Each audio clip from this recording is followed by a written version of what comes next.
Assalamualaikum warahmatullahi wabarakatuh. Saya Sri Rahayu dengan NIM 225221044. Di sini saya akan menjelaskan terkait dengan kemiskinan dan kesenjangan sosial di Indonesia. Tugas ini dibuat untuk memenuhi tugas akhir semester genap mata kuliah Pengantar Ekonomi Makro Islam dengan dosen pengampu Ibu Safa'ah Restuning Hayati, SEI MAEK. Pengertian kemiskinan dan kesenjangan sosial. Nah, jadi miskin menurut KBBI tidak berharta benda atau tidak mampu mengimbangi tingkat kebutuhan hidup yang standar atau tingkat pendapatan ekonomi yang masih rendah. Jadi secara umum, kemiskinan adalah kurangnya pendapatan untuk memenuhi kebutuhan pokok atau kebutuhan dasar.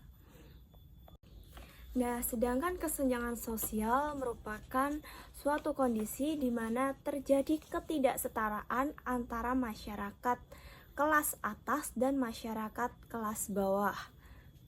Nah, berdasarkan catatan BPS, kemiskinan mengalami kenaikan di Indonesia pada bulan September dibandingkan pada bulan Maret tahun yang sama, yaitu 2023.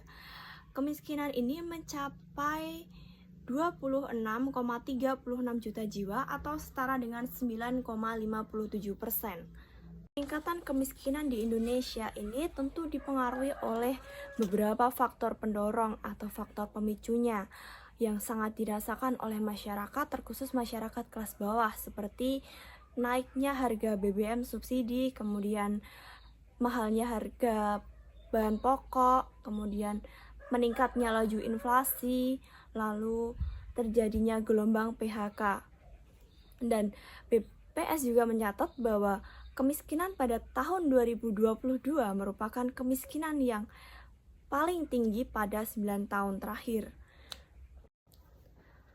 Melihat kondisi Indonesia dengan tingkat kemiskinan yang masih tinggi tentu sangat memprihatinkan bagi kita semua ataupun masyarakat luaran sana, karena kemiskinan ini tentunya akan menimbulkan kesenjangan bagi masyarakat juga.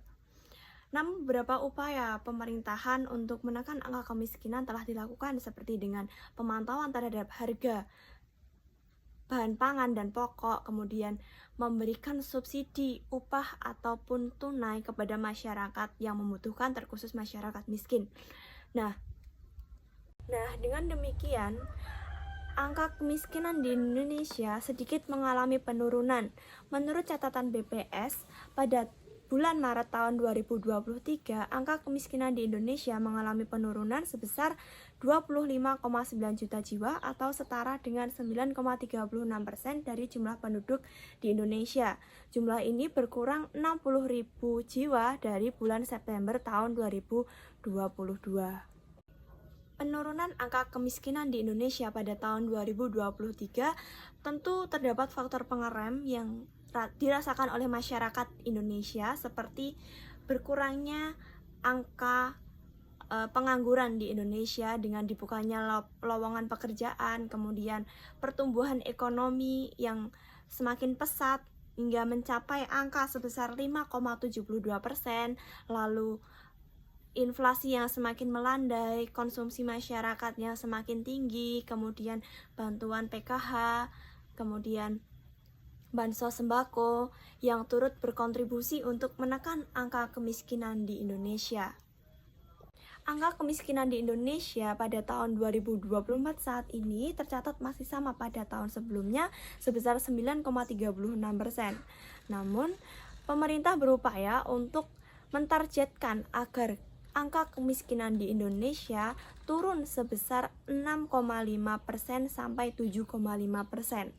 Dengan menginstruksikan kepada lembaga terkait, pemerintah daerah untuk meningkatkan kualitas berbagai program dan penggunaan anggaran penanggulangan kemiskinan.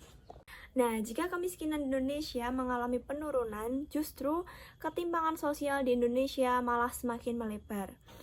Indikator yang mencerminkan adanya kondisi ketimpangan sosial ini tercermin pada Gini rasio. Menurut BPS, tingkat ketimpangan di Indonesia berdasarkan Gini rasio di desa dan di kota mengalami kenaikan dari sebelumnya 0,381 pada September tahun 2022 meningkat di angka 0,388 di bulan Maret tahun 2023. Ketimpangan terasa di perkotaan karena Gini rasio naik dari 0,402 menjadi 0,409. Kondisi ketimpangan per Maret tercatat sebagai terburuk pada 5 tahun terakhir. Yang tadinya pada tahun 2018 pada bulan Maret, Gini rasio hanya menyentuh angka sebesar 0,381, lalu trennya menurun. Bahkan Gini rasio pada Maret tahun 2023 sebesar 0,388 justru lebih tinggi dibanding saat puncak COVID yang hanya menyentuh angka 385 pada tahun 2020. Peningkatan kesenjangan sosial di Indonesia ini tentu sangat dirasakan oleh masyarakat, terkhusus masyarakat kelas bawah.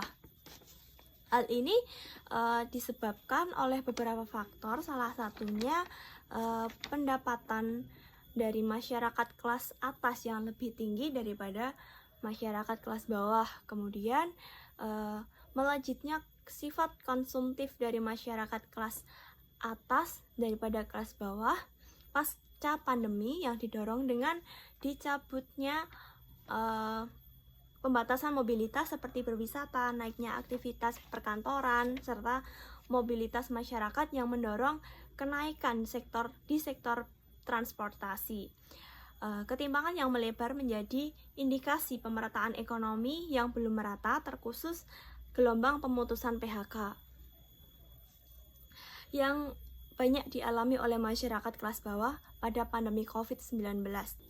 Melihat permasalahan terkait dengan kesenjangan sosial yang marak terjadi saat ini, tentunya sangat berharap kepada pemerintah agar lebih bijak dan sigap dalam menanggapi permasalahan kesenjangan sosial agar tidak berkelanjutan, dengan harapan agar masyarakat diberikan akses layanan secara merata terkait dengan pendidikan, kemudian kesehatan,